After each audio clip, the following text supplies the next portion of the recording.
I'm your host, John Sherrod, and this is your Apple Update. One of the things that people ask me a lot, because they know that I'm a fan of Apple and I follow the Apple news and rumors pretty closely, is when we have an Apple event coming up, hey John, what's coming up? What can I expect at this event? And a lot of times it may be because they're just curious about it, or maybe there's some upcoming product or service that they maybe know is out there and they're wondering if there's going to be an update to it. So I thought in this episode, we'll just kind of break down what Apple might have in store for us. The update announcements went out yesterday, I believe, is the time of this recording. Yesterday was March 11th, and the event that's upcoming is scheduled for March 25th. Kind of the typical 10 a.m. start time, and this will be at the Steve Jobs Theater on Apple's Cupertino headquarters at Apple Park. And always an exciting time to see what Apple's got coming up next. Are they introducing something new? Are they updating existing products? We'll kind of have to see. The Apple announcement that they sent out, and this is just got a printout of some of this is from the Mac Rumors, their What to Expect guide, but the event actually, just the invitation just has the Apple logo and the words "It's Showtime," and which is leading us to a lot of speculation that this might finally be the event where Apple talks about what its plans are for its own streaming video service. Of course, the TV industry is changing faster than we can keep up with. After years of the broadcast and cable TV model, now we've got an internet streaming model where we have everybody, seemingly every company, whether they have a history of producing TV or not, jumping in with their own streaming service. And Apple is no exception, it seems. And this is something that Apple has said nothing about publicly to date. So if they do announce it at this March 25th event, this will be the first time that we've heard directly from Apple about what their plans are. But it's been one of those things where, although, Apple likes to control news about their upcoming products and services, they don't talk about things ahead of time unless they're very close to being ready to announce something, or release and launch something to the public. But this is one of those things they haven't been able to control the narrative about because, they've been working with actors and actresses and Hollywood producers and all these people to produce all these shows. And so for gosh, I don't remember when we first started hearing concrete news about this, but it's been over a year at this point that we've been hearing about these deals that Apple signed, not only specific acting talent that they've worked with, but also producers and directors. And we even know, in some cases, the names of the shows and the type of shows that Apple's going to be producing. So it's been really interesting to have so much information over such a prolonged period of time about something that Apple has made no comments about at all. Just in the Mac Rumors blurb, they just highlight a couple of the names that have been associated with this, but they say in their piece, multiple celebrities like Jennifer Aniston, Steve Carell, and Jennifer Garner, who were starring in Apple's original television shows, have been invited to the event and are expected to attend. So this is not surprising. This would be kind of like when they announced the Apple Watch, and in addition to the typical, tech and mainstream press that they had, they also had people from the fashion industry and fashion journalists there, since it was a very fashion-oriented product in a market that Apple was new to. And it looks like we're going to see the same kind of thing here with this video streaming service that Apple will, they're going to want to show off their new service by showing off the talent that they're going to be working with. And so you're going to see a lot of those faces there. And that's going to be really interesting. At this point, we don't know what Apple's streaming service will be called. We don't know what they're going to price it at. We don't know if there are other shows they're going to announce or movie projects that we haven't heard about yet in the Hollywood trade publications. So it's going to be interesting to see what they announce. I think for me, pricing is going to be a big thing that I want to know about, because if you think about it, you're buying new Apple hardware, maybe it's an iPhone or a Mac. Most of us aren't buying new products like that every year, but you might be buying a new iPhone every couple of years. Of course, Apple is trying to get you on basically subscription revenue for your iPhone by the way that they, have their own monthly recurring payment processing that they have for iPhones in their retail stores. There's also iCloud. If you're like me, you might be paying for additional iCloud storage so you can take advantage of having more space to back up your devices, or having access to features like photos in the cloud, that you want to have enough space so that your whole library can be in the cloud, and the 5 gigabyte tier may not be enough for you. There's Apple Music, of course. I am an Apple Music customer as well, and that's already $9.99 a month service right there. So I think first and foremost for me is Apple going to be charging an additional subscription on top of that, or is it possible that they'll roll it in to your existing Apple Music account, or make it free for Apple Music subscribers? Will they introduce one new Apple Streaming Everything plan? That's going to be a big thing for me. There have been several rumors that Apple may choose to make the content available for free to owners of Apple devices as a way of incentivizing, Apple hardware purchases. But I don't know. That would be nice. Obviously, I'd love to.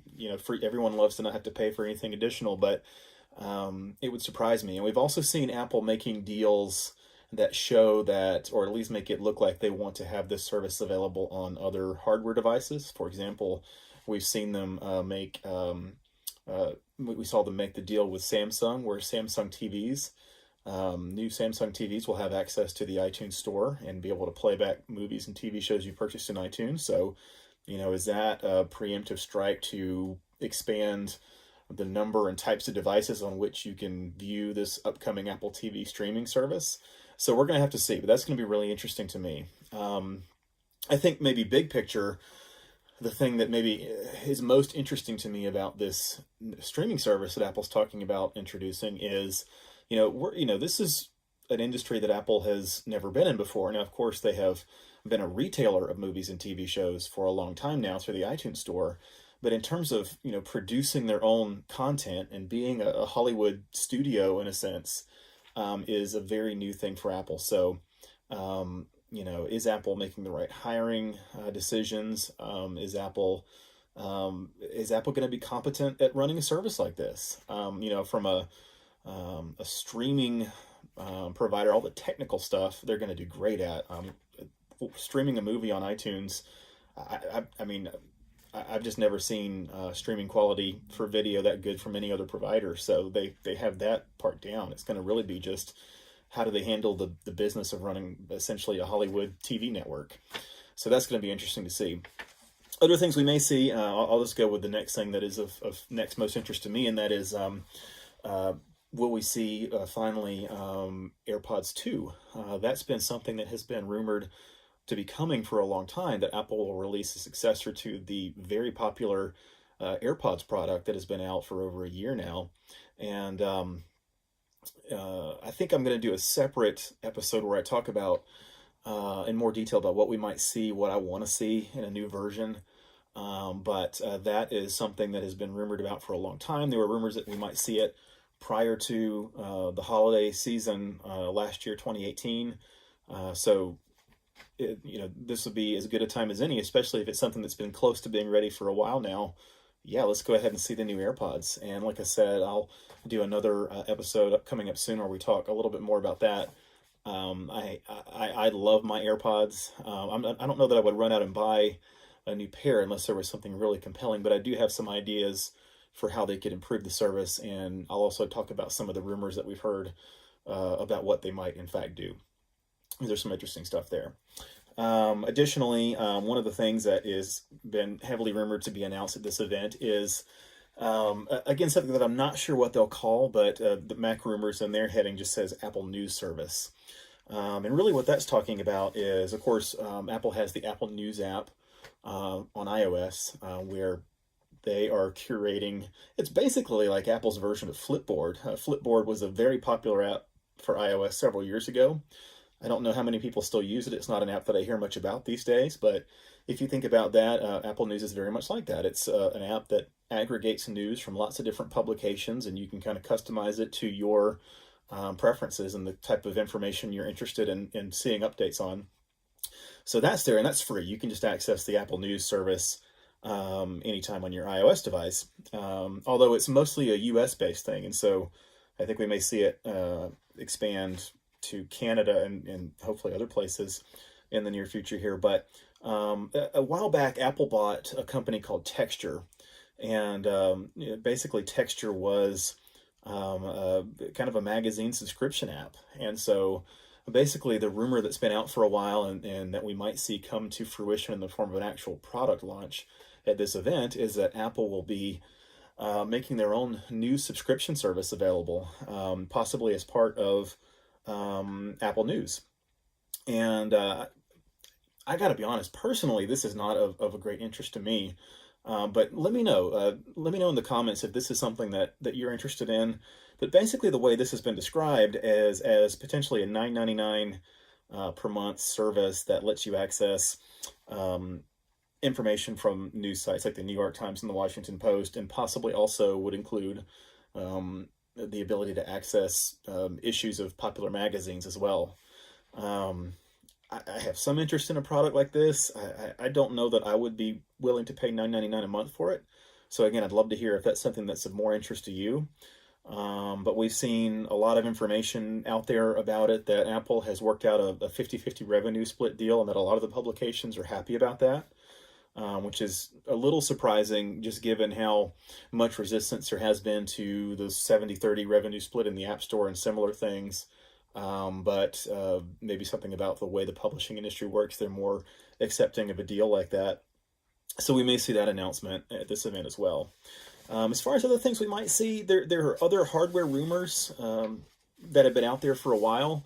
For example, is this going to be the event where we finally see the AirPower Mat that, again, that Apple first announced over a year and a half ago? That's not the kind of thing that Apple ever does. They never announce products that far in advance. So although Apple hasn't said anything about it, the speculation is that they thought they were closer to being ready to launch it when they announced it than they were, and they encountered some hardware challenges. But basically, if you're not familiar with this or have forgotten about it after all this time, AirPower is like those wireless or Qi charging stations that you can get for your iPhone and Android phones, other devices, where you just set your phone on it and it starts charging without having to plug anything into the Lightning port.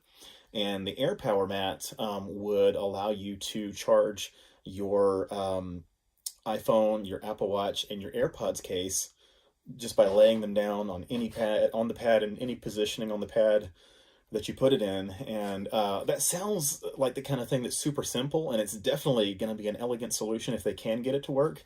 But it sounded like they had encountered technical challenges in getting that to work properly. So I think there is a good chance that we will finally see it at this event.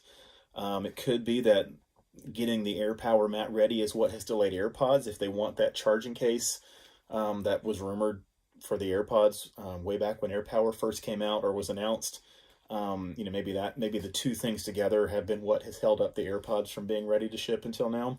I don't know, we'll see, but I do hope that we finally get that announcement. And then we're also expecting new iPad models, not the iPad Pro models. They announced those much more recently, but they tend to, when they have updates to the iPad mini and the entry-level iPad, have announcements for those updates in the spring. And so this would be a good time for that as well. And it'll be interesting to see. I don't know if that would be something they would include in an announcement on stage from this event, or if they're going to keep this really focused more on the streaming video service and the new subscription service. We're going to have to wait and see. So that's really it for today. We have got a couple of weeks until this event occurs, and so we've got some time for maybe more news and rumors on it to break or to leak. So we'll have more information most likely before that event happens, and of course afterward I plan on coming back to go over everything that Apple announced and kind of provide some analysis for it. So again, I'm your host, John Sherrod, and this has been your Apple Update.